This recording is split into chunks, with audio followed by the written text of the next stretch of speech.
Yes, we are live. Hi, everybody. It's the Grey Man here again. I'm joined by, where is he? He's over there. SuperRus 9000. His power Hey guys, levels, his power levels are off the charts. over 9,000. Over 9,000, not a specific number, but just somewhere over 9,000. Yeah, Do you reckon maybe they're under 10,000 or possibly over that as well? maybe 9,001. Just Yeah. barely making Yeah. that level. Yeah, it makes sense. You gotta like dress it up as best as you can, kind of Yeah. thing. Yeah. Okay then. This is my last of my comic memory chats at the moment, by the way. Hi, Magic Lasso. I haven't got any more booked, but I did a poll trying to get people to let me know if they want to come on and have a chat with us. If you want to kind of have a comic memory chat with me next week, people inbox me, message me. I've got my links down below. You can check out and message me. But anyway, that's for next week. For this week, we've got SuperRus, star of the over 100 days of continuous video in series and known Superman fan and Dragon Ball Z. It's never something I never watched Dragon Ball Z in my life. I think I must be too old for it. I think I missed it. I think I was But should we start with your first comic book? Because normally we get you to show 5 comic books. We start your first comic, and that would get the ball rolling. Have you decided to do in order chronological, or you just picked out 5 randoms? Well, I picked out 5 books just that kind of influenced my comic collecting. That's cool. Yeah, that's the best, I reckon. So let's put you on full screen so we can have a look at your first comic book. All right. Well, the first book I picked is actually the very first comic book I ever bought. Awesome. Growing up.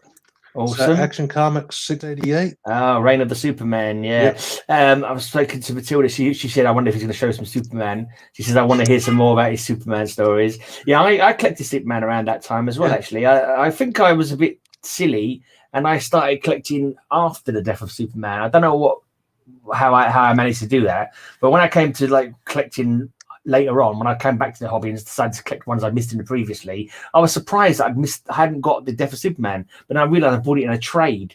And then I thought, I like this, is interesting. I want to find out what happened. So that's when I started collecting. So was you was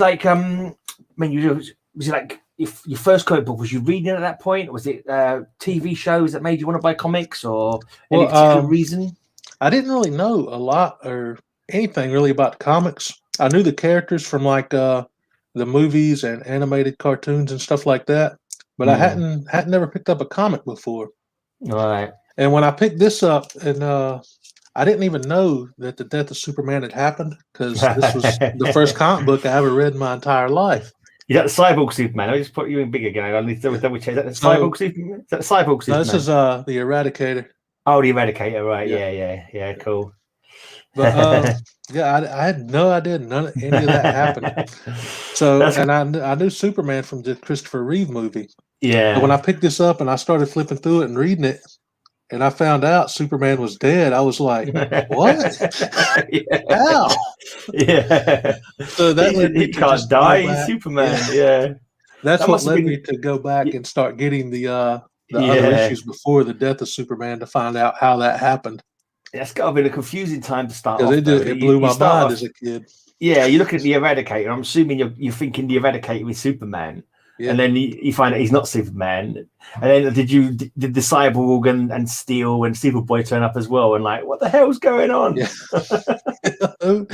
Who are these guys? Yeah, I thought Superman was dead, but there's 4 Supermen. This is just blowing my brain. Is that your ringtone? Yeah, that's my telephone. Good timing. Yeah, you got so phone me up about 5 minutes in so people can hear my ringtone. Yeah, that's a good. It goes well though. So yeah, so is Superman your favorite thing, guys? He's one of your favorites now because that's what I've heard. But was it Superman's my favorite, so I'm gonna buy his comic book because I like the movies, or was it when you started reading, you decided, oh yeah, I really like this Superman story. He's my favorite. How did it work? Well, like I said, I already loved Superman from the movie, but the comics just were like a whole nother level to me. Yeah. I fell in love with it for at least for the whole first year I was collecting back in '93. I was getting nothing but Superman books, and then Where was you going to? Was it like a local store, or did you have a comic shop near you? It was a little gas station actually. Right. And every week I would stop in there and I would spend my lunch money on the new comic book. Right. So I was 13. I didn't have a source of income. So Yeah, I just exactly. skipped lunch that day and bought the new comic. Yeah. So is it just Superman basically? Yeah. For the first few, pretty much the whole few first months? year was Superman. Right. Yeah. And then So he had 4 titles at that point, didn't he? Did he have 4 titles? Yeah, Man of Steel, Adventures of Superman, Superman in Action. Yeah. And they actually added a 5th title. Yeah. Man of Tomorrow, was it? Man of Tomorrow, yeah. Yeah. So that was just like all Superman all the time. 5 different titles coming out. You were lucky. You had the triangle numbers as well, didn't you? The triangle numbers would come. Yeah, I love that. Yeah. How long did it take you? How long did it take you to work out what the heck the triangle was doing on there? Once I figured it out, it was like so easy to keep them organized. Yeah, exactly. Apart from the old time when they accidentally put two triangles like next to each other with the same number, like they messed up the numbers. That happened a time or two. Yeah, the time or two they messed the numbers up. But yeah, normally they were pretty good with it. Oh dear.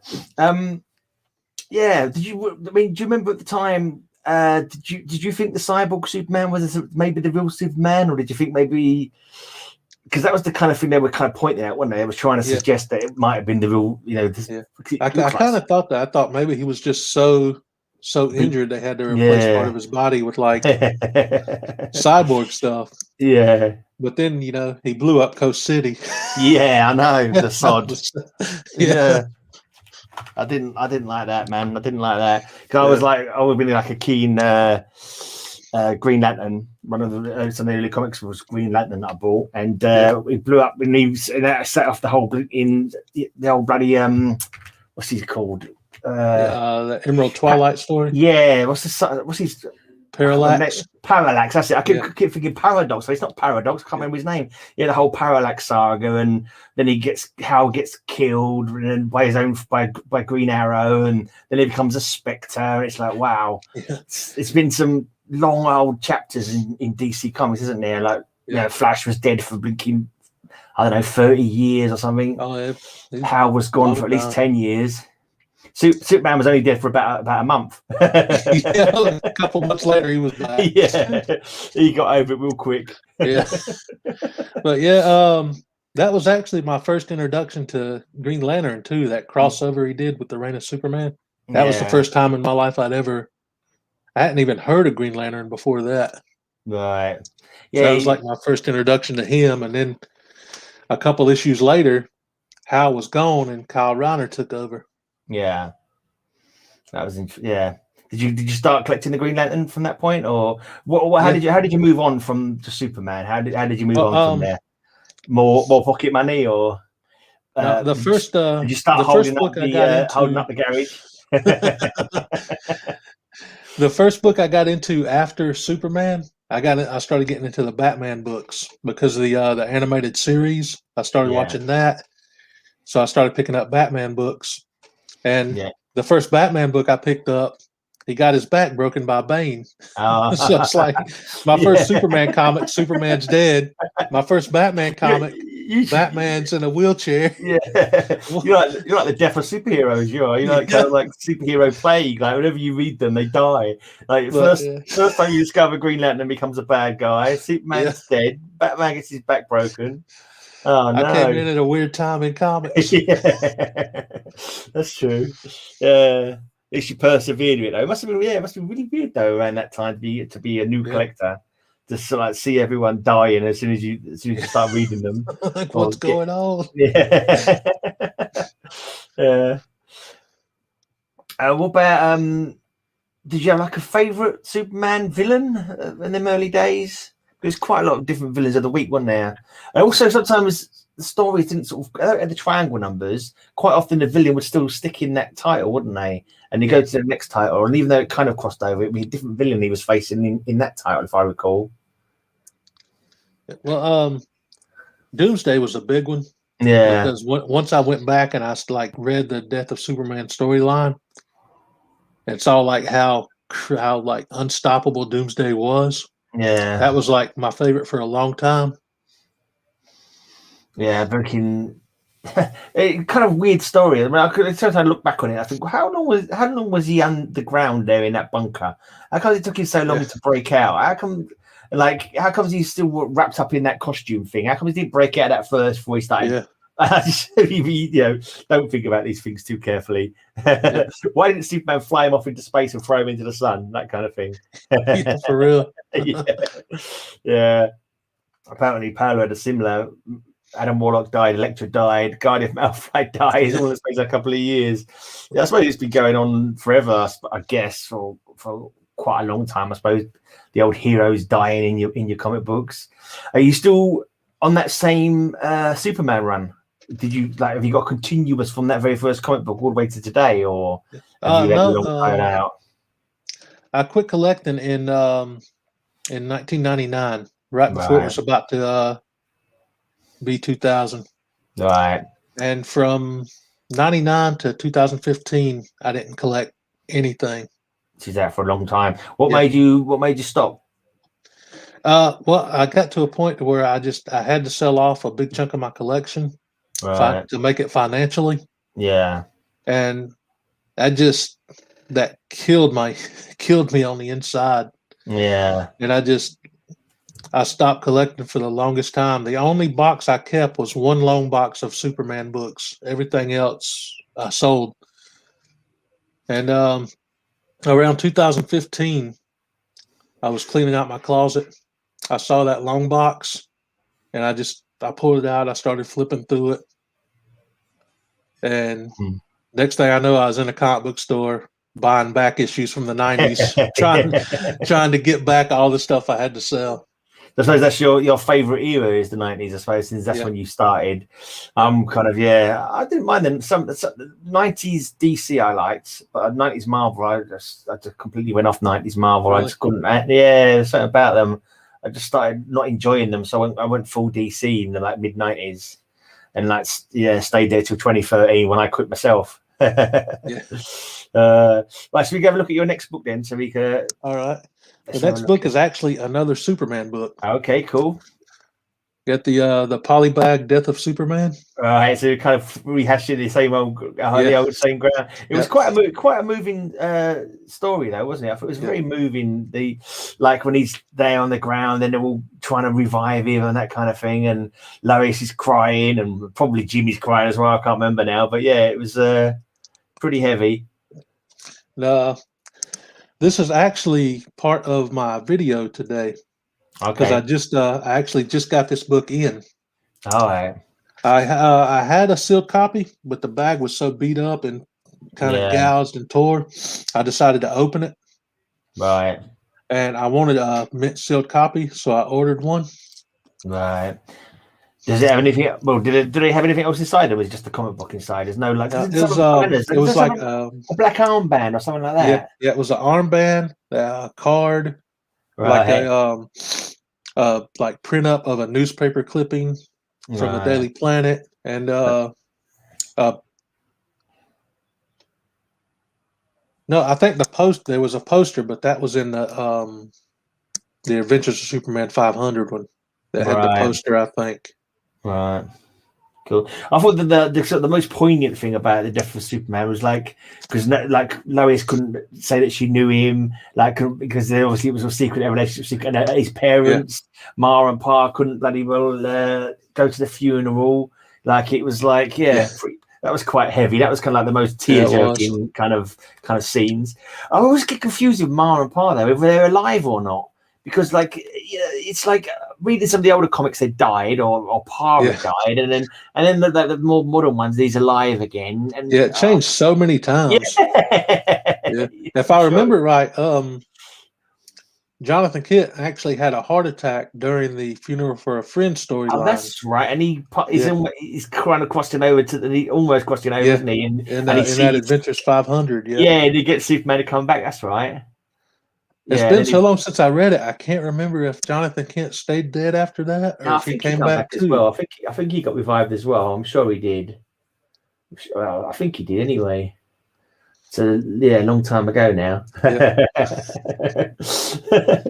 You do kind of remember sometimes the stories that you read sort of earliest, you kind of tend to stick with you for a lot longer, don't they? So, could you probably? I mean, how many times did you reread your early issues when you only had when you only had a few issues? You just kept reading them again, didn't you? Really? This thing has been read to death. There's so many spine ticks. The cover's kind of coming off a little bit. That's got Guy Gardner as well, hasn't it, on that one? Yeah. Did that confuse you as well? The fact that because you like Green Lantern was Guy Gardner first saw it. I had no idea who Guy Gardner was. Yeah. I was like, who's this dude with the bowl cut fighting Superman? It's like one of the Three Stooges, like in Mo or something like that.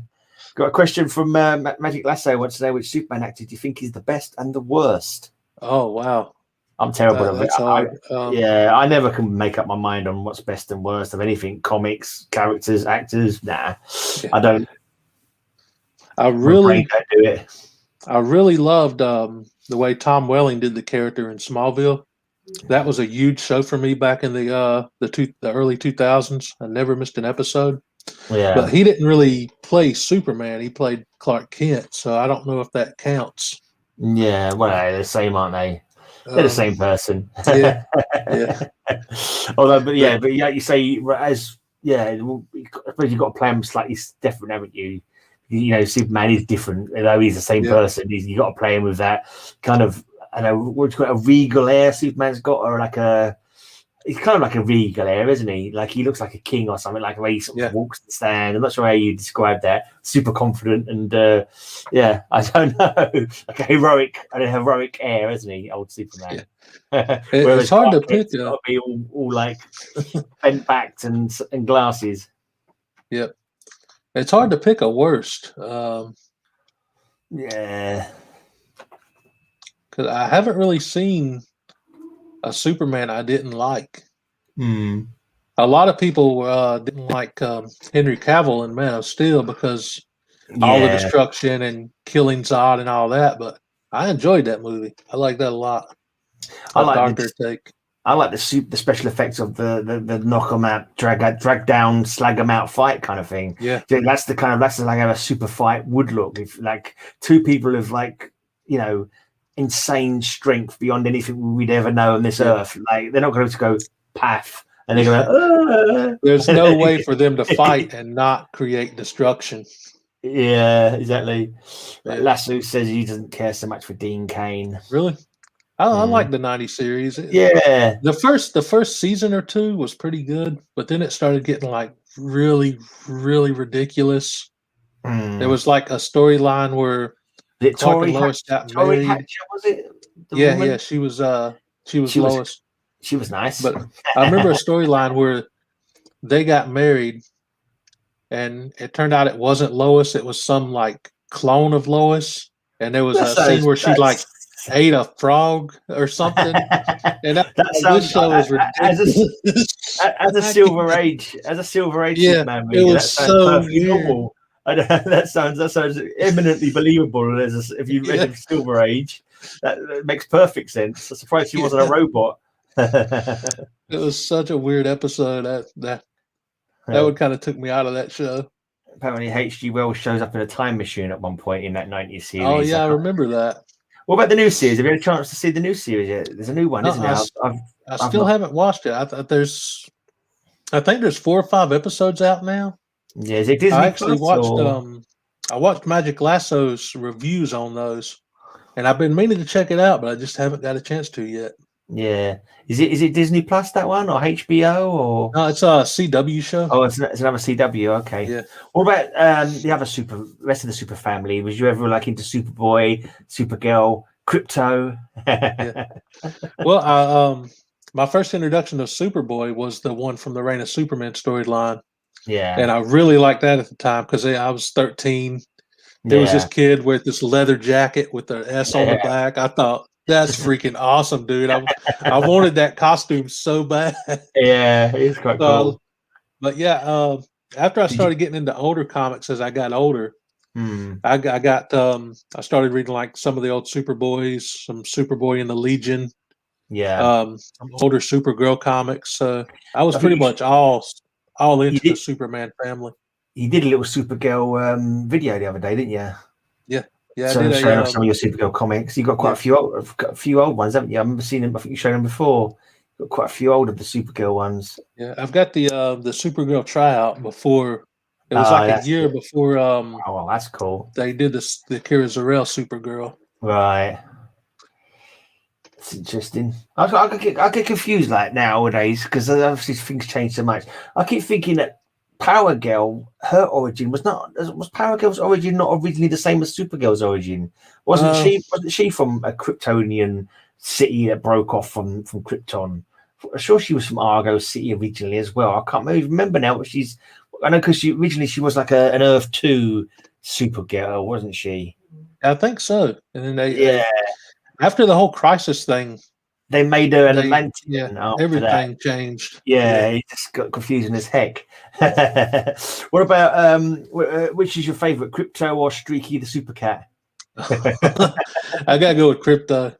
Oh man, I've not read that many Crypto, but one story I kind of read about. I never actually read the story, but I read about it in the letters column, and it said apparently in one issue, Crypto gets affected by red kryptonite, and he becomes a girl, and he has puppies. I was like, what the heck? That's just like, I know that's why I call it Silver Age madness. Because like, I can't believe that. Just like, that's got all kinds of weird, I don't know, just strangeness attached to it. I remember I was watching a YouTube video a little while back, and they were talking about like some of the old Silver Age stories. And I can't remember all the details, but there was one where Supergirl had a horse. Yeah. But he was like, he's called. There was an issue where he got turned into a man and he tried to marry Supergirl or something. Yeah, Comet is the name of the horse, but every time there's a Comet, he turns back into his human form, which is Byron, a guy called Byron. And there's even a Lois Lane one where Lois Lane nearly goes to marry him. She gets turned into a centaur or something like that. And like he's just like, oh man, this is just. But that's what I love about their old comics. They're just so they just didn't care. I think they just what craziness can we make up? Lois married everybody back in the day. Pretty much, or was going to marry everyone, or they explained it away as a dream, or I don't know, red kryptonite affected people or something. Whatever they. Yeah, the Silver Age was just. The more I get into the Silver Age, the more I love it. Yeah, same here. I've been getting a lot of Lois Lane and Jimmy Olsen's just because they're daft as a brush. It's just like, oh man, it's like they get into this crazy situation and somehow they manage to resolve them in like one panel. It's like one panel, everything's explained at the last panel kind of thing, and it's like, oh, okay, that's silly, but okay. It's normally Mr. Mixie Click or something like that. It was like, doing some shenanigans. What's this? Remember when Superman had a race changing machine and made Lois black? Yeah, that's right. It's an expensive issue. That one is now. I wouldn't mind getting that one. I actually had a bid on it on eBay, but I think it went. I don't know. I can't remember what it was going for now, but I'm not that well off, so I couldn't buy it. Yeah. But I think it was like £100 or something like that. It was going for. Oh, yeah. But that's one of the kind of infamous kind of Lois ones, isn't it? I am curious black kind of thing. Yeah, I didn't know about that issue until I was watching Silver-Haired Bronze Age Babe. She did a episode on that issue. Yeah, she does lots of cool stuff from that. Someone kicked Comic Mag Musings out of the chat. He's triggered me. Have you ever read Lex Luthor's unauthorized biography? Is that the one where he's on like the cover, the Alex Ross cover? I don't know. There's been a few Lex Luthor books over the years, isn't there? There's not the one where he's like the businessman Lex Luthor, where he's like, the sort of fat businessman with the black suit and the cane, I think, on the cover. Is that the unauthorized biography? That's the issue that's popping in my mind. Yeah. Can't remember now. Was it ever explained that, like, as a Superman fan, why has everyone got LL for initials? What on earth? What on earth prompted that? All his girlfriends had LL for their initials. Supergirl had LL for her initials as well when she was being, her secret identity. Was it Linda? I can't remember what her name was now. Linda something or other. I can't remember, but yeah, she had LL as well. And then it was Lana Lang, Lois Lane. They even did that with Smallville when they did episodes of Smallville. They even made Lex's father LL, Lionel Luthor. And then I think they did an episode where he had a brother, and it was Lucas Luthor or something. They just stuck with the LL. Yeah, it's bonkers. Absolutely. Oh, Linda Lee, that was it. Linda Lee was Supergirl's name. Yeah, because some reason I was, yeah. I started thinking of a thinking topless model from the Sun newspaper, Linda Lusardi, for a second. That's the only thing that popped in my head for some reason. Anyway, right, should we have a look at your third book? The third book is actually the second book that I picked up today that came in a pack with this one. Okay. You can probably guess what it is. Is it more Superman related? Yeah. It's a sealed copy of Adventures 500. Oh man, that's cheating. Because I opened this one too. Oh. So I wanted a sealed copy of it too. Right. And, yeah, the seller happened to be selling them both, so I bought them both. Might as well. I've heard that they're keeping them inside them sealed things. It doesn't always do the comic good. Like I've heard people saying that maybe it's not good for the comic to keep them sealed up inside those. Yeah, I don't know if you've heard that or if I'm imagining it, but I'm sure I've heard someone mentioning. I can't see why it would have a detrimental effect on the book, unless they were like degraded or something like that. But I'm not sure, but the copies I opened had been, sealed since the 90s, and they were in perfect condition. So yeah, it probably like if you leave it for like 200 years, maybe the blinking plastic will degrade and like make a mess of the comic book or something like that. But yeah, unless there's a major improvement in medical science, I don't think any of us will be here in 200 years' time. So maybe your great grandchildren will be saying, "Oh, SuperRus, where did you not take it out of the bag?" But just be a head in a jar. Yeah, that's an option, I suppose. Yeah, I don't think I'd like to be there. I think no thanks on that one. Yeah, maybe a robot body. Yeah, no, I don't think so. Clone. I'm going with clones, like a perfect clone of me when I was younger, without any aches and pains. That would be better. Go the Fallout route and just do a scent. Yeah, that's good. Not a bad idea. Yeah. Have you got a favorite Superman story of all time, or a favorite Superman villain? It's hard because I've read so many great stories over the course of the years. It's hard to not say either the reign or death of Superman, since that was where I started. But I don't want to be like too obvious with it. It's kind of like one of the more memorable ones, though, isn't it? It's kind of one of the more memorable ones. If I had to try and remember another name of another story, I don't think I could. I remember he had a villain at one point. He was kind of like Hush for Batman. It was like a kid that he knew from school who it turns out hated him all the years. I can't remember his name. Was his name Conduit or something like that? I can't remember now. Do you remember that guy? I can't remember his name.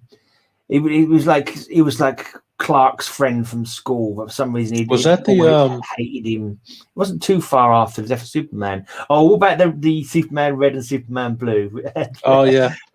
Was you a hater of that, or? I actually love that. I didn't mind that at all. It was just like just a bit of daftness, wasn't it? It's just like you know he's going to get changed back eventually. Oh yeah, so just go along for the ride. Yeah, there's a lot of people who kind of like don't like any sort of change like that, but I'm always of the mind like, well, just give it a couple of months, it'll be back to normal again. Don't worry about it. Just enjoy it. It didn't take long to get back. Yeah. What about? Have you got a favorite? Was Doomsday your favorite villain? I would say so, as far as like just brute force and power goes. Yeah, it was kind of they did bring him back a couple of times, didn't they? There was a 3-part deluxe. Like, was it Doomsday Hunter Prey? Was it called? Yeah. That was actually when they revealed like his full origin, how he was created too. It was like, it was just kind of like putting him out until he got killed, and somehow every time he got killed, when he was reborn or recloned, he was like he was kind of like a sentinel. Like everything that killed him, he could then like adapt to it, kind of thing, wasn't it? Whatever kills him one time can never kill him again. Yeah, that kind of idea. Yeah, but I can't remember what happened in Hunter Prey. But was that kind of villain? It was kind of like, although you could see why they would want to bring him back because he was so like evil and kind of interesting. But I actually kind of diluted it a bit by bringing it back a few times, didn't it? Yeah, when they ended the Electric Suit Superman, it ended with a storyline called Millennial Giants. It crossed over between Steel, Supergirl, The Challenges of Unknown even had an issue in it. Aquaman, Okay. and it was this whole like storyline. At the very end of that, That was quite similar to Trinity, wasn't it? Because Yeah. that had giants in it as well, but it wasn't the same as Trinity, though, was it? Do you remember the Trinity story? I think that was no, it was different. No, Millennial Giants were kind of similar to Trinity, but that was Dark Stars, Green Lantern, and Legion. But it had giants as well in that. But no, Millennial Giants was on Earth, wasn't it? Yeah. The Trinity one was kind of like the same thing, but giants in space. But at it's like end of that, the culmination of it was in a book called Superman Forever, I think it was called. Right. Where he came back to his original costume and everything, the powers. But Doomsday was actually in that, and they showed like the red version of the Electric Superman going to the very end of time. And when he got there, like Doomsday was there, and he just one-shot him, and it killed the red version. Okay. And somehow he got his like original powers back from that. Yeah. I don't know exactly how it works. I haven't read it since like the late 90s. No, but I always find that though. I always find like you got the basic kind of like members of the story, but some of the like the minute details of it don't make much sense. You kind of gloss over them slightly. It's like it's because then those bits aren't really that important, I suppose. I don't know. I find I never can remember what caused the win kind of thing, or what got the win just like they won. It's always like a MacGuffin or a blinking Deus Ex Machina or whatever. Just because. Yeah. Or it's just like some culmination of their powers that they've never used before, but somehow managed to stop time or whatever the heck they needed it to do, kind of thing.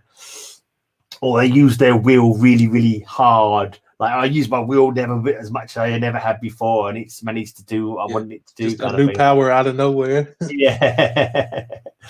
Yeah. Okay, let's move on. It's all Superman related. I'm trying to think of some more Superman related questions, but I kind of when I first went to DC, I did collect Superman and I was collecting Batman, but in the end I was like, I haven't got enough money out to go, so either stay on the dark side and keep the Batman, or stick with the light and stick with Superman. But I went to the dark side and I sort of collected Batman. But I've got about probably about two long boxes of Superman, I think, or possibly two, maybe three actually, because I've got a lot of like the one shots and stuff like that. I've got I've got a pre Death of Superman kind of run, the old ones like before it changed over with the new Superman run, and I've got all the triangle numbers are in one box, but it kind of doesn't really fit. So I've got like lying down the sides and on top, so because I've got like a thing I want them to all be in one box, which is probably a bit silly, but yeah. Anyway, I've got some old action as well. So what do you collect there? So you're still collecting modern comics at the moment? Well, the only two new books I'm getting right now is Thor and Captain Marvel. Okay, no Superman. No, I tried to get back into New Superman. Yeah, I think it was issue 15 or 16. I jumped back in, and hey Sharon, and I just couldn't get into the story. I didn't like the writing at all, and the direction that Bendis was taking the character. Yeah, I heard and as far as any new DC at all, I haven't picked up. And I'm pretty much on the verge of quitting new comics altogether and just focusing on the older stuff because money. Yeah, the stories. I only buy what I enjoy reading, and once I stop enjoying it, I'm not going to buy it anymore. Yeah, there's that saying, isn't there, about I think Shebaba said it a few times about you collect like the decade you were born in, plus a decade after and a decade before, and that tends to be your window of comic love. It's funny because sweet spot. I've just recently started getting some books in the early 2000s. Like I just started picking up some Captain America from the Brubaker run. Right. Because I missed all that stuff when it come out, and I'm loving that read. Cool. But I'm going like back further than, because I started like going older books. I started with 80s, then I started going 70s, then I started getting like the Silver Age. Yeah. And the more I get into those, the more I'm as well starting to focus on that era more. Yeah. I just love the art from those eras as well, and like they may not be so serious in their tone or quite some, make so much sense, but they're just good reads. It's good fun, like one story as well. You haven't got to read every bloody issue around it and find the other book from like another, what it crossed over with or anything like that. So they are definitely cool for that. Yeah, because if it's like a longer story, they would just make the book bigger and put it all in that one book. I'm like, that's awesome. I don't have to worry about getting 10,000 crossovers and 15 number one issues. And some of them are backup stories, weren't they? Some of them have a Superman story plus like another feature like in the back kind of thing. Yeah. Yeah, so that's always, you get more bang for your buck. But yeah, also as well, like modern comics. I mean, I don't want modern comics to ever go away, but I never buy them myself hardly because they're just so expensive. You could possibly buy 2 or 3 back issues. Oh yeah, like for the price of one modern book. I think what soured me the most on modern books is just the way the prices and the market is. Because say you're getting the book and you're actually reading it and enjoying the story. Yeah. And then an issue comes out that has some kind of spec on it. Yeah. And it's on Walls and eBay for $50 for a brand new book that just came out. And I'm like, no, I'm not doing that. Yeah. There's places online where if I really want to read it, I can read it absolutely free. Yeah, it's true. Yeah. Yeah, that would. I mean, I'm glad. I don't know if I ever got any. I mean, I know that I was collecting Amazing Spider-Man, and when 300 come out, I never got given it. I didn't realize it until years later. Until I started doing videos in 2018, I realized that I never had 300. I remember having a load of early Venom, and I remember Venom being around, but I didn't realize I never got his first appearance. And I'm wondering if that was something to do with spec at the time. Maybe someone else come in the shop that I was going to and got my one out of my box or something, because like he was, I don't know, maybe you knew the book was hot, sold it to someone else. And I never realized I was collecting so many comics at that time that I didn't sort of suss that I'd missed an issue. But I mean, if that was happening to me now, and if I was collecting now, and comics weren't there because of that, or they tried to make a book more expensive because of that, there's no way I would bloody. It's funny because this Superman 75 in the Polybag, I never got a Polybag version until like a year ago. Yeah, because when I was a kid, I would see people selling these at like flea markets and stores, and they were asking like $100. Cool, blimey. I'm like 13 years old and I got 75 cents in my pocket. Yeah. So, I mean, I got this for $5. Yeah. So, yeah, there's not many Superman. Superman hasn't got a great deal of keys, has it? Really, apart from old ones, the super old ones. Not a lot. A lot of the older issues are just like where it's just got like a famous cover. And that's the only thing that's like key about it, and it's more expensive. Yeah, stuff like First Supergirl is like astronomical, that kind of thing. Yeah, I was actually looking at that. Like when I got the Supergirl tryout, that issue 123. That's probably worth a few bob. That's cost a few bob, didn't it? That one. Yeah. Well, when I got it, it was 143 shipped and everything. And I think it's double that in that grade now. But I looked at Action Comics 252 first, because that was like the first Kira Zor-El. Yeah. And even in the lowest grade, it's for lowest grade in a complete cover, it's like $1,000. I saw some issues where the cover was half missing, and they were still like 600. I'm like, no. I'll stick to the tryout. Yeah, it happened a year before. I don't care if her name's not Kira; it's still Supergirl. Yeah. I'll just get like a reprint or I've got a reprint of that one. That story. Yeah, reprints are good with me. The old Superman do seem to be cheaper than the old Batman, don't they? Of the same kind of era. Old Batman seems to go a good, like, I don't know, maybe half again more than what the Superman books do. Because so many of the old Batman books, they had like a ton of keys. Or what was considered keys, like the first Batmobile on the cover, or the first Batwing on the cover. Yeah, even so many villains. Even first Silver Age appearances of characters. Like, this is the first time Catwoman appeared in the Silver Age. That's actually in Lois Lane, which is another one I would probably want to be able to afford. Yeah. Also, like, I just don't get spec on modern books. I can't see how a book that's like, obviously they've got loads of copies Like it sells for $4, and suddenly it's like $100. I'm like, there's no way, It blows my mind. I would ever pay that for a brand new book. You can understand old comics, that have had that price and like commanded that sort of payments for a long time. That makes sense. But if I'm going to spend $100 on a book, it's going to be something old. Yeah, I'm not gonna, because the market is so, like, what's hot today might be in the dollar bin tomorrow. Yeah, exactly. I think some people they always talk about FOMO or whatever, and the spec it drives me crazy. Yeah, with it. I don't know how the market can survive without crashing if it keeps going the way it's going now. Yeah, I think it's all going to happen eventually because there's not enough new people getting into comic books. So all our collection, I keep saying it, I kind of like make myself feel depressed, but all our collections is going to be worth sod all. But we need to be selling them now, but we don't want to. We want to keep them because we like them. Like I can't. After having to sell my collection when I was young, I can't picture myself doing that now.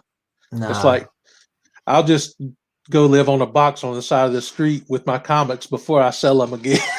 Yeah. Have you? What's your because you did your want list, didn't you? Batgirl was your top one for this year, wasn't it? Yeah. That's on the list. Yeah, it's on the list still. What you got? One? No, you got some Phoenix. No, not Phoenix. Yeah, Dark Phoenix, wasn't it? You got recently. I decided to go with the X-Men, Uncanny X-Men 101 first.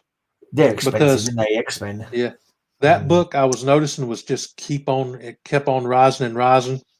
And I wanted to get on that first while I still could before it just got too insane. But I'm still planning on getting that first Batgirl this year. Yeah, I was lucky. I got mine mine a couple of years ago. I've still got 2 payments left on that Uncanny X-Men book. But once I get that paid off, I can start saving up for the Batgirl.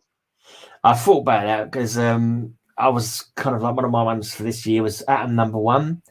That's kind of what I want to get, the Atom and Hawkman run. But Hawkman's got a bloody first Satana, even though she's not on the cover.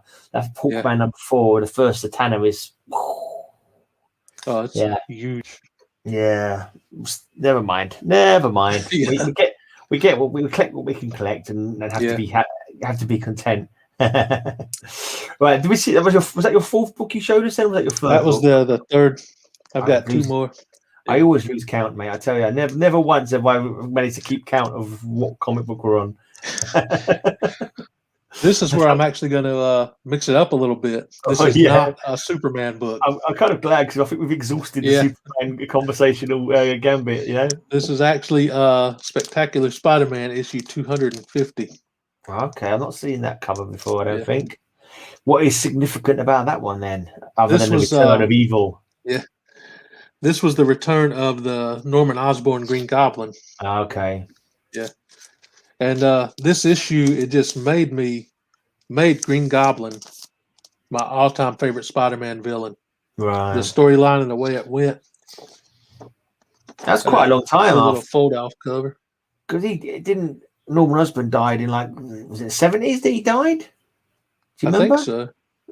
After he killed Gwen Stacy. Gwen Stacy, killed on his own Goblin glider. This storyline. It was revealed that he was actually. There's a great little homage cover on the back here. I'm going to put you on big screen again. It was, I believe, from Amazing Spider-Man 49. Okay. When Green Goblin first discovers Peter Parker as Spider-Man. Yeah. It just kind of shows kind of like the history, Gwen dying and all that. Yeah.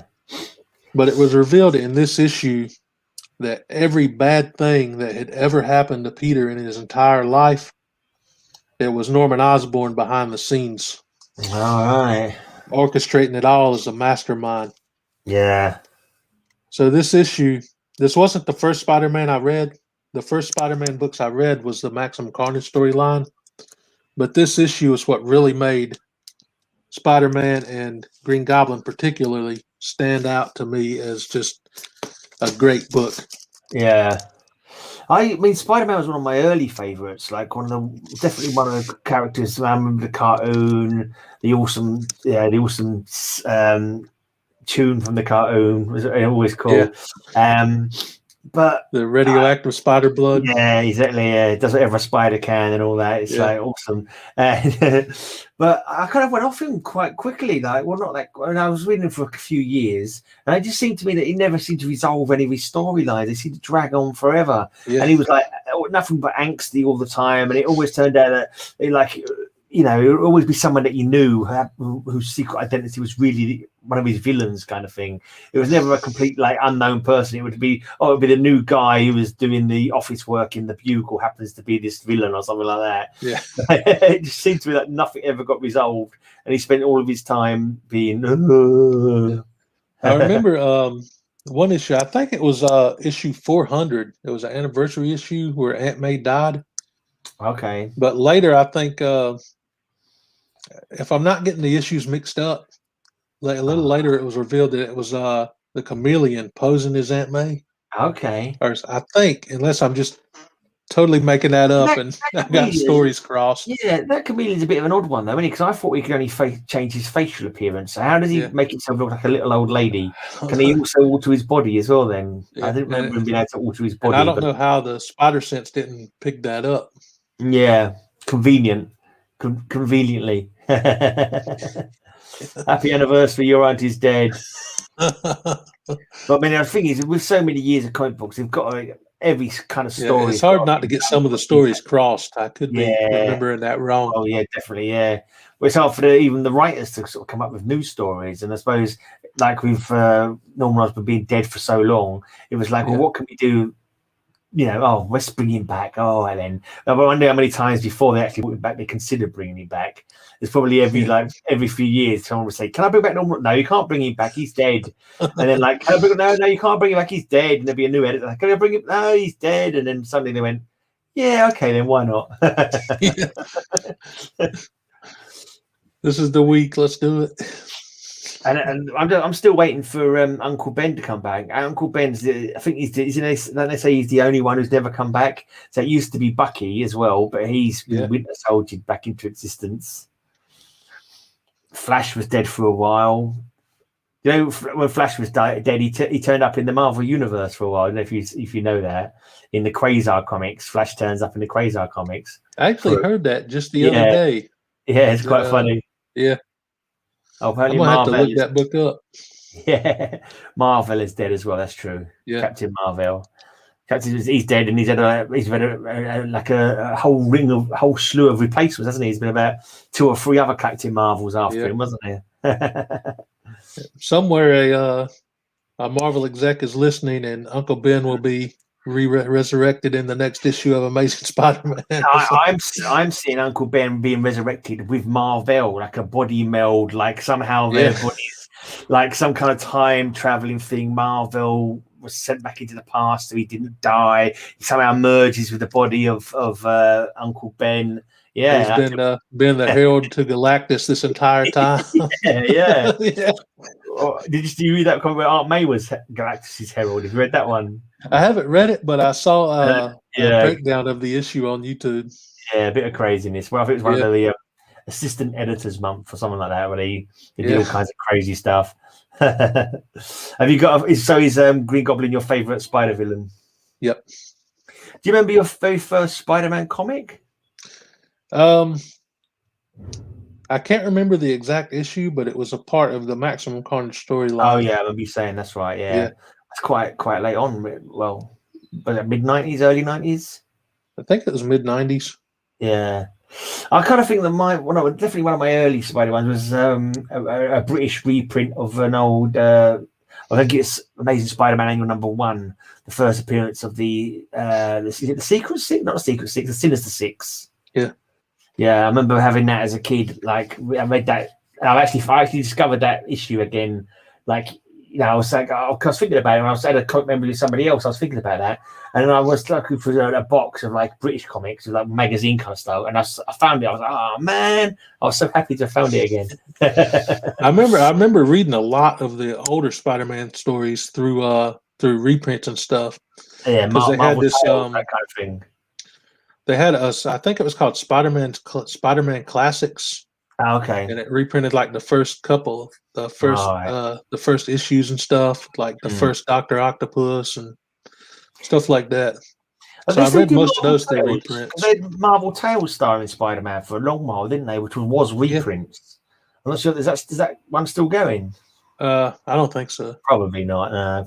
They had that for a long while, and that was another thing when I was thinking that I had first appearances of characters, and when I look back, it was like, oh no, it was a Marvel Tales reprint of it. It's like, I haven't got that. I've got a reprint. Damn. But there you go. Such is life. Yeah, they did a ton of the Marvel Tales. They did. I think they reprinted. They did one with 129, the first Punisher.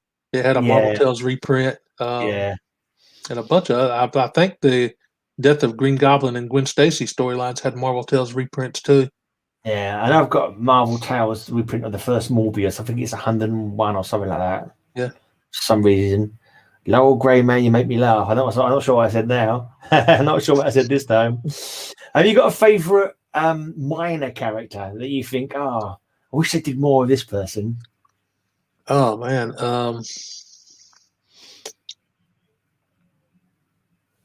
I can't really think of one right off the top of my head.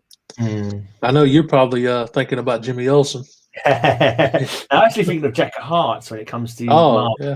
I always dug Jack of Hearts. I always thought he looked really cool. And like there's various characters like Blue Beetle. I'd like to see more tentacles. Oh, yeah, I like Blue Beetle. I quite like Wild Dog as well for some reason. I don't even know why. Blue Beetle was another one that I discovered through that Reign of Superman storyline. Or through the Death of Superman, rather, when Doomsday showed up and was fighting the Justice League. Yeah. And Guy Gardner's practically blinded, isn't he, from being punched, and he's just like Booster Gold got his head crushed by a tree. Oh, who was he got slammed in the car door? Didn't someone get slammed in the car door repeatedly? I think that might have been. Was that Guy when that happened? That's how his face got messed up. Might have been. That was like you'd think he'd be dead. I mean, bloody hell. Apparently Marvel Tales ended in 1994. It was the last survivor of the 60s reprint books and of the 70s reprint books. I actually got when I collected all my birthday books, like September 1969 cover dated, because that's the month I was born. Even that had reprints in 1969. There's a reprint book. That was like only a few years after the big comics had been going. It was already doing reprints. I remember hearing a huge chunk of the old X-Men books were nothing but reprints for that's right, a few years. Apparently, it was like for some reason that was really weird. You'd think they would have cancelled it if it was going that badly. That seems like it would make it really hard to collect. Yeah, it's really weird. I don't know if it was about 20 issues or something like that. It's just suddenly decided to reprint. DC has some weird stuff like that as well. I think Tales of the Teen Titans starts reprinting one of the other Titans, and one of the Legion books starts reprinting another Legion book. And there was like two Legion books running concurrently, kind of thing. It's so confusing. Comics are so confusing. Trying to sort them out in your box, especially when there's crossovers. I kind of secretly I like crossovers and hate them at the same time, because I'm always thinking to myself, do I try and put them all in together in one of the titles where everyone came first, or should I leave them in their own box? And that's what gets me with organizing a lot, the X-Men Onslaught storyline, because it had tie-ins from every single Marvel comic out at the time. I'm like, do I want to keep these in one spot, or do I want to put Iron Man with Iron Man, Avengers with Avengers? Any idea how many comics you've got now? I'm not sure the exact number, but I've got 13 short boxes, and only 2 of them are half full. The rest of them are packed. Yeah. Have you got a big house to keep everything in, or is it all in one room? No, I've got my closet's back here. With the Superman poster. Yeah. And I've got a little rack set up, and it's got I think it's got 6 boxes in it. And over here, that you can't really see because of the bed, but I see got a one shelf box. over here that has comic book boxes Yeah. stacked up. I've got a small space. Yeah. I'm trying to get creative with where I put them. Yeah. Yeah, it's awkward, isn't it? Yeah. I keep thinking sometimes. I mean, at one point I was like, oh, I'm running out of room. This is ages ago now. I'm running out of room. Oh, I'll sell all my old horror comics. I didn't have a huge amount. My old horror and war comics. And like, so I sold them. And I was thinking to myself, oh, well, I'm DC more than Marvel. Maybe I should try and sell my Marvel comics and go full DC. And I was like, oh, no, I can't do that because I like some of these old stories. Are still cool. Yeah. And now that I've come back into collecting again, like after like 5 years off.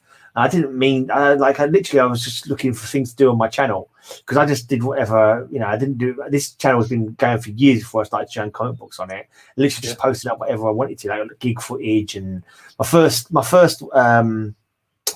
video is an ice speedway, like some motorbikes on ice kind of thing. And then I think I did a tribute video to Blue Beetle when he got killed as well. I think I did a tribute to him. But yeah, I can't remember where I was going with that now. But now I've ended up buying. Not only am I buying like, I've got too many comic books. Let's put it that way.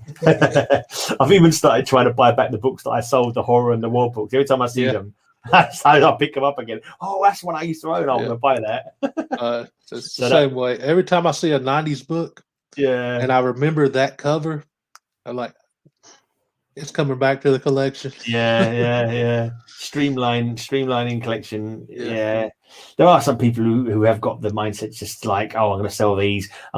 Maybe one day I'll be like, I'll sell some stuff and like say it's sell a series. I've read that series now. I'm not going to read it again. Probably I'm going to sell that and buy a nice key with it. Maybe somewhere down the line I might get to start doing that.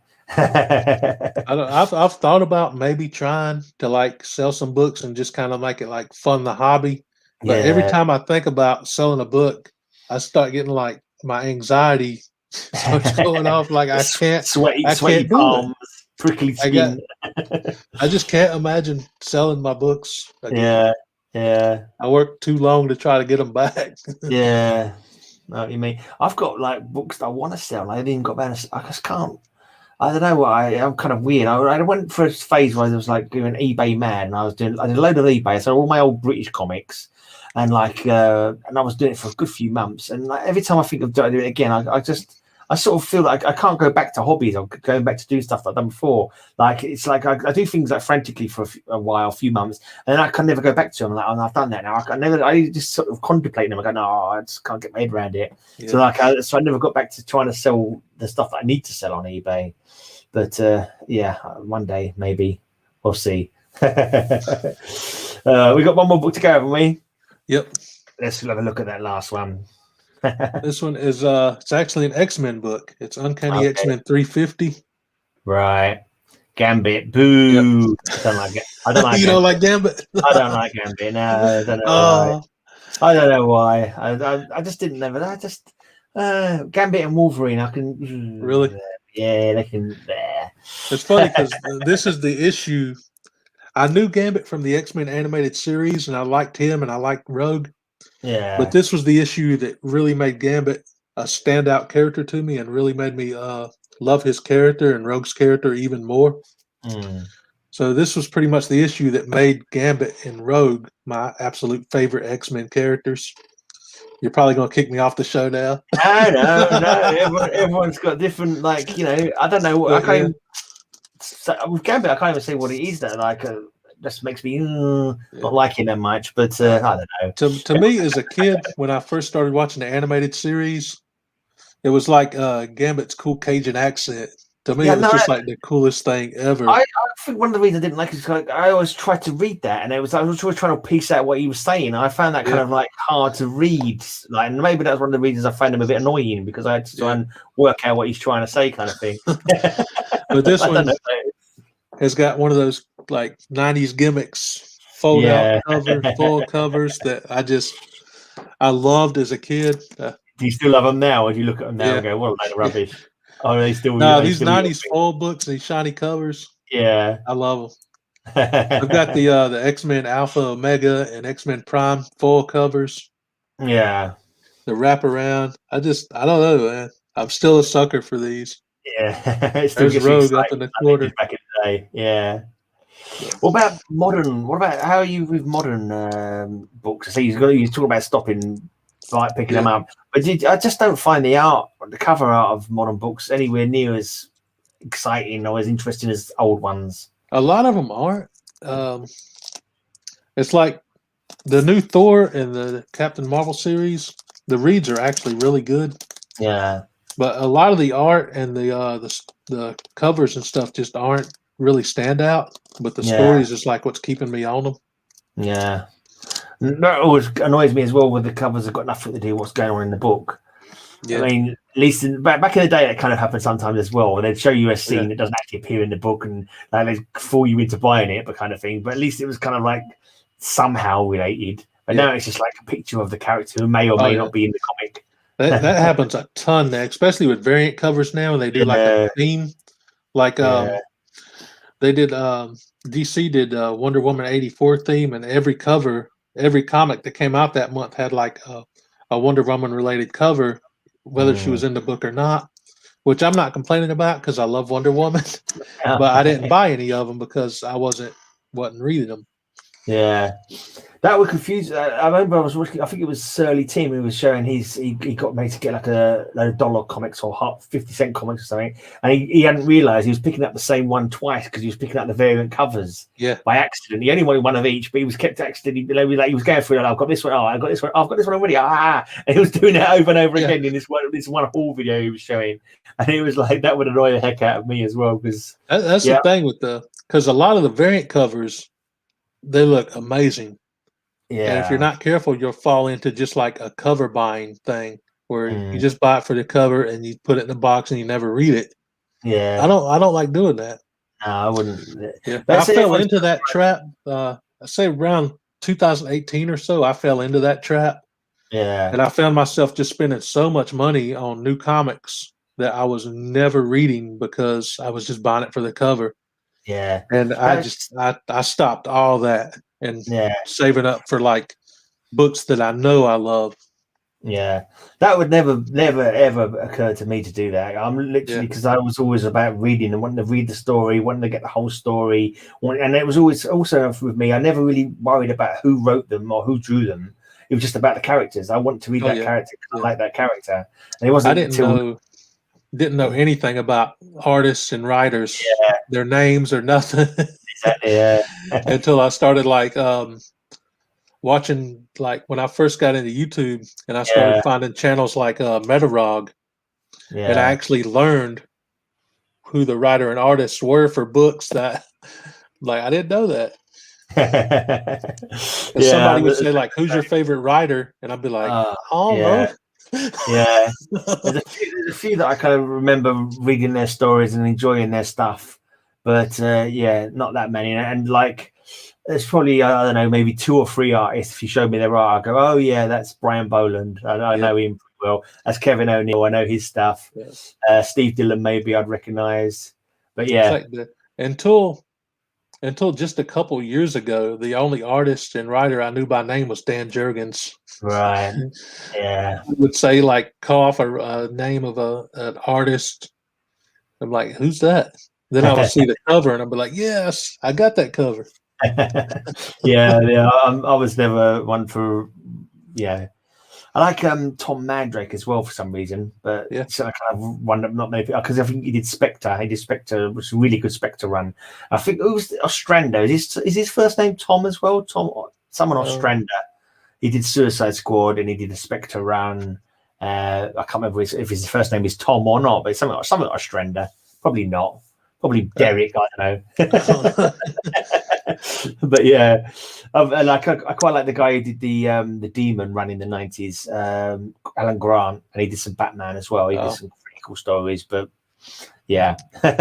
other than that, what's coming up with your channel anyway? When did you? Let's go talk. Maybe we should talk about your channel. When did you start? When did you sort of see enough videos that you suddenly? I can remember you just did a repeat, didn't you? One of your recent 100 videos was like, "This is my first video again." Yeah. Where you're holding it like the camera in one hand. What made you sort of think I want to start doing these myself? Well, I started doing it at first because I didn't really have like anybody that was into collecting or any of that stuff. And I was like watching channels and stuff. And at the time I was like only Funko. And I was watching one of the first YouTube channels I found was Captain Charisma. Right. And me and him ended up becoming like real good friends. And he kind of showed me the ropes with YouTube. And I started making videos. Yeah. But yeah, for the first, I would say, year that I was on YouTube, I was just straight a Funko channel. And I got really burned out on that hobby. Right. You still got a Like, few. Yeah. You still Yeah, got I've still got a few around, but I've given over 100 of them to my nephew. Okay. And my sister hates me because her house is full of Funko Pops now.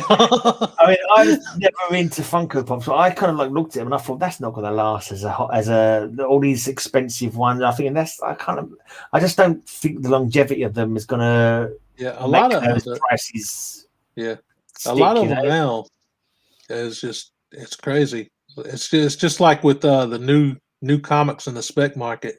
It just seems like the market's going to crash on them anytime. Yeah, it's like you know. I don't know if you remember the Beanie Babies. The Beanie Babies went for a lot of money at one point. I'm not sure if they're still. I'm pretty sure no one cares about them anymore. I don't think, but I'm not too sure. And I think when I first started getting into them, the biggest draw for me was nostalgia, like seeing these characters, and they were just like so cheap to buy them. Yeah, you know, like at the time they were just like $8 a piece. But you go to like the aisle and you see like the detailed figures and stuff, they're like $20. Yeah. So I would just go for the Funko Pop version for $8. Yeah, definitely. When I've got a Captain Atom. What's that Captain Atom for? I've got an Aquaman. I've got an Aquaman that Matilda gave me, and I've got two on the way from that I won from Simple Simon. I think it's Alan Scott Green Lantern. Oh, and I think it's a Wolverine as well. I think it's a Wolverine. I'm not fond of Wolverine, but you know, what I want one day is a demon, a Cthulhu, and a Blue Beetle. If I get those one day, if I ever see those free pops, I might pick them up at some point if they're super cheap. Funny, the last two Funko Pops that I bought a couple months ago. And I bought them because I just love these characters. Yeah. It was Rogue and Gambit. Right, yeah, fair enough. But these were the last two I ever bought before I decided just to not buy anymore. Yeah, it's like anything, you can get too much, can't it? I mean, yeah. But because you take up whole walls, don't they? People take up whole walls. Oh yeah, I used to. This whole wall over here used to be stacked up with pops. Yeah, I've still got some Superman ones there. Yeah, but I started getting into other stuff like the Captain America shield and Mjolnir. How comes just changing the subject suddenly? It just occurred to me. How comes you haven't seen any Dragon Ball Z comic books? Or I actually don't have any outside of. I've got one. You're living the lie. You lied to us all. But I don't read the comics, the Dragon Ball Z comics. I've got some of the I think the first 2 seasons of the show on DVD. Right. I go back and watch sometimes still. Because there were so many different like versions of that. There was Dragon Ball Z, Dragon Ball GT, Dragon Ball Super. And the only one I've ever really watched is the Dragon Ball Z one. Right. That's like I don't really know anything about the other ones. No, I was trying to get up. I was going to show my girlfriend's got Wonder Woman 90. I was going to show Magic Lasso. My girlfriend's Wonder Woman 90. But I just realised I've got my headphones on and all that, and it wouldn't work. Yeah.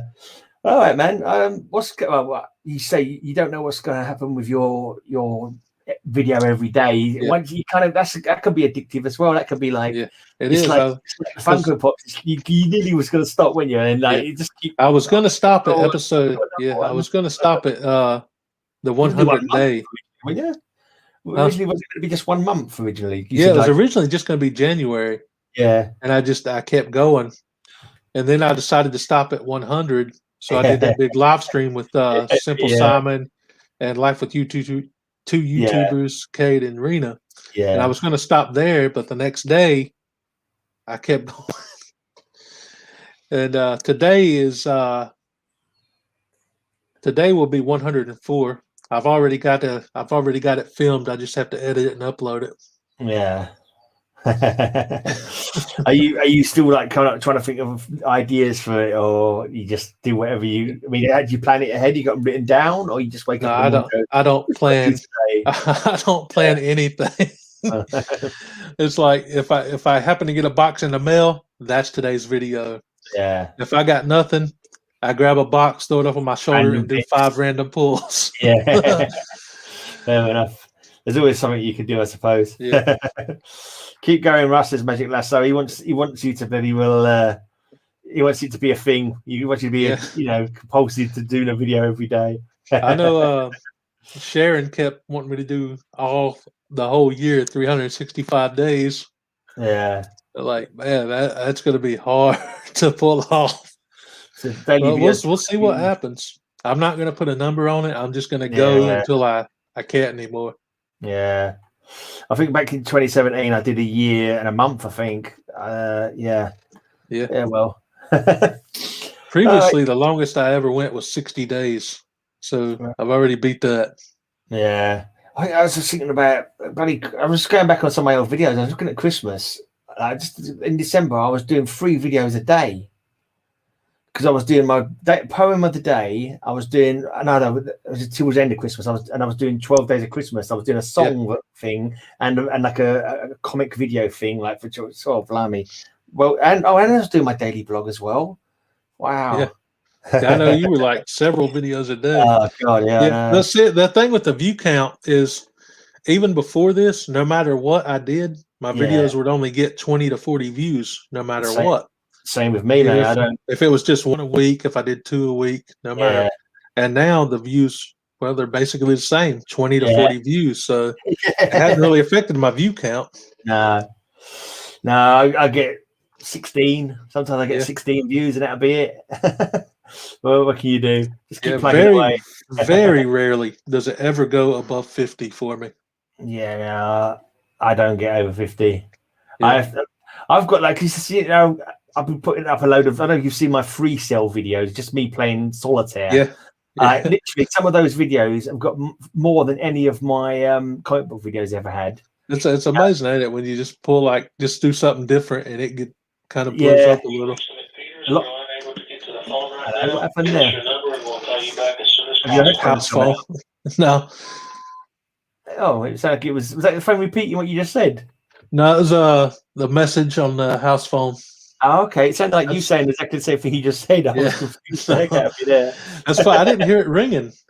No, it sounded didn't ring. It just went to voice. It sounded like an echo of what you just said. For some reason. I don't know. We have to listen back to that later on and work out. Oh, I'll let you. I've got another video. 8 o'clock. Well, in 2 hours time. Right. I've got me and Matilda and OG Space Buns are going to be reading. We've done a read along of a H.P. Lovecraft story, The Nameless City. So we're going to be talking about that in a couple of hours. You got anything? You still got to film? It's only 12 o'clock there for you, though, isn't it? Yeah, it's just it's 1 o'clock now. Oh yes, it's gone. Yeah, 6:12 it is. Yeah, so just under a couple of hours, we were doing a read along about. All right. So you got you got anything else coming up? Any championships to defend? No, I don't think so. You do them covers, not covers. You do comic galleries a couple of times, haven't you? Yeah, I've been on there a couple of times, and I gotta be honest, it's fun, but it's so stressful. I'm glad I lost and was able to take a break from the show. I couldn't do one round of that. Seriously, it's like the timer and having to like get up and. Yeah, I wouldn't be able to picture the comic book. Let alone know what box it was in. Literally, I'll have to go into my blog, type in a search for the character that I wanted. Go to some of my boxes are piled from floor to ceiling as well, so I might have to take like 6 boxes out to get to the one I want. Yeah. It's like 30 seconds to do it. Exactly. holding up books like 10 seconds after the timer ended. Yeah, of course. So, it's super fun, but the next it's day, really stressful too. I might be able to show off a comic book the next day, maybe. Yeah. Anyway, I'll let you. I'll let you finish up, mate. You got anything else you want to say before we disappear? No. Today's video will probably be up in about an hour from now. Cool. That's the eBay unboxing, and I do have a giveaway running. If anybody wants to enter that, you got a chance to win a $50 PayPal. Right. That was and just a that's comment pretty on much video. it. We had to sub a few channels at you and comment on the stuff. I think I've it was that. 3 channels you had to sub. You had to sub Funkos and Comics with Chris, Magic Lasso, and Simple Simon as part of my giveaway. And actually, Funkos and Comics with Chris, he just recently rebranded his channel. He's now, I believe it's Comics with Murdoch, because he's a huge Daredevil fan. Right. So he's pretty much shifted into comics and left Funko behind, kind of like I did. Yeah. Cool. All right, then. Cheers for coming on, mate. I appreciate you inviting me, man. This was awesome. Yeah, cool. Okay, someone requested you, actually. I mean, I can't remember who it was who requested you now. Someone requested, I can't remember, something to do with movies. Someone with movies in their name, I seem to. And anyway, so this is the last one of these I'm doing because I haven't got anything planned. If anyone wants to come and do them who hasn't done them already, if anyone sees this later on, I think most of the people in chat have done already. I've done Magic Lasso, I've done Paolo, I haven't done Sleepy Reader yet, and I haven't done Ranger Slayer, but he needs to sort out his camera so we can do it. But anyway, if anyone wants to do a comic members with me, has Metarog ever done one? Yeah, he did one of the early ones. Right early on. Anyway, cheers everyone for watching. We're off. Bye. Make sure you tune in for 104 of Russ's daily videos later.